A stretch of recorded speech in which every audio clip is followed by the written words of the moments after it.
Afternoon folks, this is BestInSlot with some quick Jurassic World Evolution news because the summer update patch 1.8 finally has a release date and we shall not dally. Patch 1.8 is arriving on the 18th of June. That is 3 weeks today. So 3 weeks today, if you watch this on a Tuesday, the free update will be coming to absolutely everybody. PC players, Xbox players and PS4 players.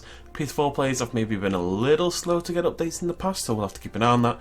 But generally speaking, you should expect the update on the 18th of June. An absolutely free update. We're going to talk about exactly what it includes as a totality in a second in case you've missed that, but if you're just here for the announcement of the release date, there you go. There's also some other stuff announced today as well, which we'll talk about in a minute, but before we move on to that, let's get rid of that again and let's look at this brand new screenshot because it's pretty cool. Now this is actually the high quality version. If you're ever on the Frontier forums and they do a forum post about Jurassic World Evolution or something and the screenshot's quite low quality and it's annoying, because it is annoying for me as well, if you go onto their Twitter account and check out their announcement tweet, they tend to give the higher quality screenshot on their Twitter. I don't know why it's done like that, maybe because they just don't want the massive images on the forum, but either way, just go onto Twitter, you'll get this high quality version. And this is of course a Spinosaurus eating from the brand new fish feeder. We'll talk about that a little bit more in a minute. The only thing I really want to point out is the sheer size of the fish feeder. It is, the Spinosaurus could stand in the fish feeder and look absolutely okay. You know, it would be like a little paddling pool. Some people have suggested that it's a new fence at the back, as in, you know, let me grab my brush, folks. Let me grab my brush. I'm not gonna, yeah, oh, there you go. In case you can see the fence. People have suggested that might be a new fence. I think people are maybe stretching a little bit on that one. I don't think there's any reason to assume that. And we've already kind of had people shut that down on the subreddit. But anyways, what is coming in the free summer update then? So patch 1.8 coming 18th of June. We are going to get terrain tools. That includes, there's something very loud outside my window. That includes terrain painting. We're going to be able to paint with dirt. We're going to be able to paint with grass. We're going to be able to paint with sand on certain islands. We're going to be able to paint with rock. We're going to be able to paint with shale on Isla Pena in particular. We're going to be able to place down bushes from each island. Basically, each island in the game has like a unique type of foliage, a unique type of bush. With 1.8, you'll be able to use all those bushes on one island. There will also be another brand new bush to join the collection. Along with that, you'll also be able to put down individual trees and individual rocks, and these will be new models and new designs and should be very interesting. It's going to do incredible things for our exhibit designs. It really is. I think we're going to see a lot of great screenshots and a lot of really interesting new parks come the 18th of June. There's some general improvements as well to building tools and terrain management.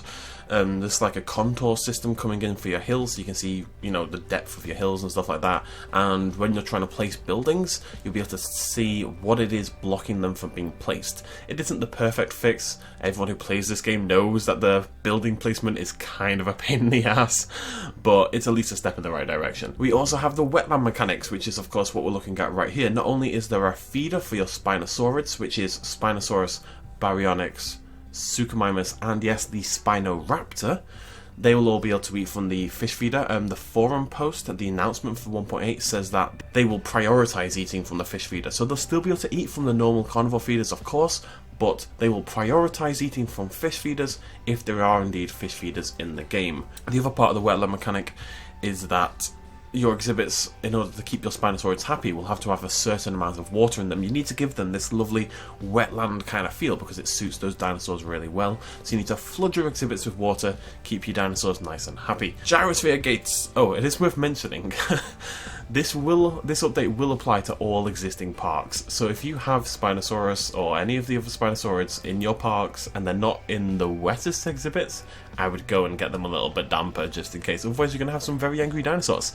Gyrosphere gates are being added to the game, along with a few other gyrosphere updates. So we'll be able to place gates on our gyrosphere fences and they'll be able to drive through. You could always manually go take control of a gyrosphere and drive through the Jeep gates, but that's not the same thing. This means we'll be able to connect our gyrosphere tours, as in your humans, your obnoxious annoying humans, be able to get in your big hamster balls and go through multiple exhibits.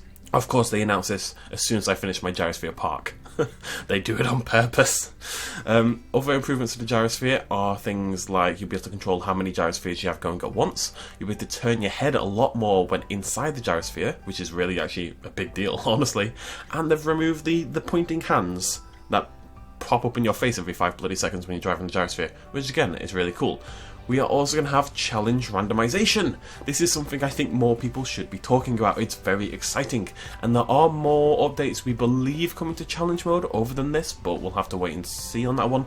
But at the very least, what we know is on the way is that on challenge mode, you'll be able to randomize your starting dig sites, basically. So at the moment, how challenge mode works is at 0 stars, you get access to Monstrous dinosaurs, and it goes up from there: Monstrous, Muerta, Tucano, Penna, Sauna. Is that the order? I think that's the order. So you'll lock all those dinosaurs at 1 star, 2 star, 3 star, and you'll lock them at the exact same order and rate.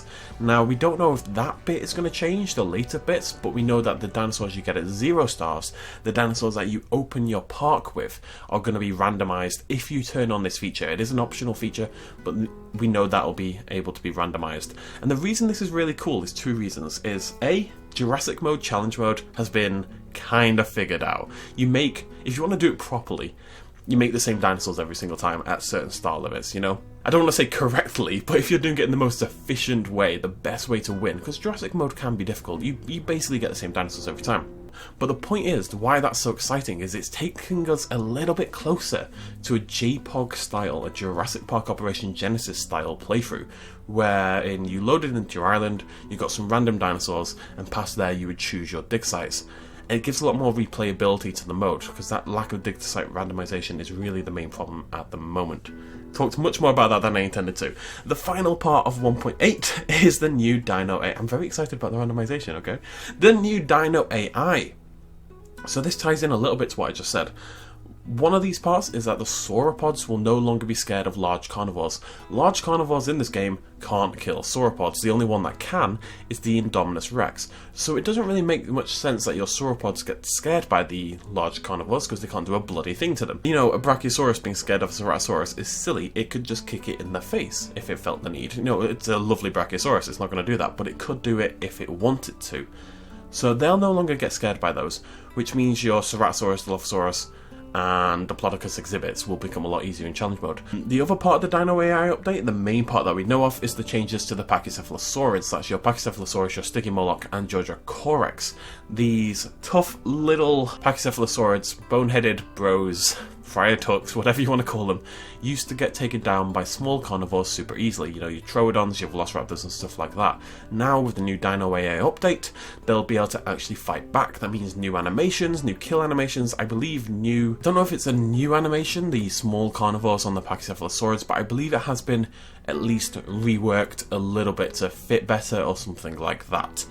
Either way, that's everything we know of. There are other small changes coming to the monorails apparently, and to the dinosaurs in general. We'll have to wait and see to get the entire patch notes, but I'd say those 5 things are your big heavy hitters. Those are your big points for the upcoming patch, and it's going to be a really cool patch considering this is a free update for absolutely everyone. Yeah, that's pretty cool. Speaking of free updates, however, we are also getting a paid DLC at about the same time. There isn't an official release date for that, but I believe it is meant to release along with 1.8. That tends to be how they do this. They release a big DLC. Okay, it's happened once, but still, they release a big DLC like we got Secrets of Dr. Wu, and they'll drop a patch at the same time. I know we got a pretty sizable patch when Dr. Wu first came out last October. So yeah, there's a new paid DLC on the way as well. Now those DLCs usually contain new dinosaurs. Every DLC so far has contained new dinosaurs, so we're expecting one of them to be Euoplocephalus, but we have a suspicion about what the other one may be. I'm going to do a video on that later on today. It's not that exciting, unfortunately, but we'll have to see. Either way, I'd expect if it's a big DLC, remember Dr. Wu, we got 5 new dinosaurs. If this is a big paid story DLC, you'd kind of expect the same thing again. I have a little theory as to what the 5 may be, so again, we'll cover that a little bit later on. I don't really have anything else to offer on that DLC at the moment in terms of what it's going to contain, what it's going to be about.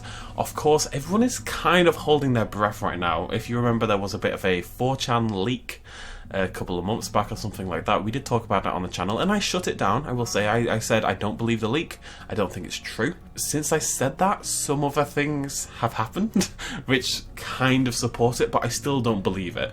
But people are kind of holding on a little bit to see if the DLC matches up with what was predicted by the leak. For what it's worth, what was predicted was a Claire Deering focused DLC, where your focus will be to get the dinosaurs off Isla Nublar and onto Sanctuary Island. So we'll have to wait and see. I'm very curious. I think the DLC will probably be announced next week. Probably Tuesday next week. Frontier seem to do their announcements on Tuesday. I think 2 weeks beforehand is probably quite likely, so we'll have to wait and see, but I am curious, I will say. I am very curious because there's a lot of other stuff suggested by the leak, which if they get this spot on, you know, paleobotany, Claire Deering DLC, the really obscure stuff, then maybe it suggests the other stuff is true as well. Either way, folks, paid DLC on the way, which is very cool. Very excited to get some more story and, you know, get a little playthrough going. But also, 18th of June, 1.8, free summer update, loads of new mechanics. It's it's a pretty cool time to be a Jurassic World Evolution player. So, thank you very much for joining me. This was meant to be a much shorter video than it was, but I got excited. And, yeah. Okay, I'll see you lovely folks next time. Hit the like button if you enjoyed this video for some stupid reason, and subscribe for lots and lots and lots of Jurassic World Evolution news and content and stuff like that. We'll be back later on today to talk about what the brand new dinosaur may well be, based on some stuff people have found. And we will, of course, be playing all these updates and stuff the second they come out. Thanks for joining me. Cheers, much love as always. Bye-bye. Hey folks, thanks for watching. If you enjoyed this video or you want to help support me a little bit more, you can do so at patreon.com/bestinslot. There's a link in the description down below. Every little really does help in times like these, but it's not at all expected, and by just watching the video you've already helped me out massively, and it makes you a pretty cool person, so well done you. Thanks for joining me either way, I'll see you next time.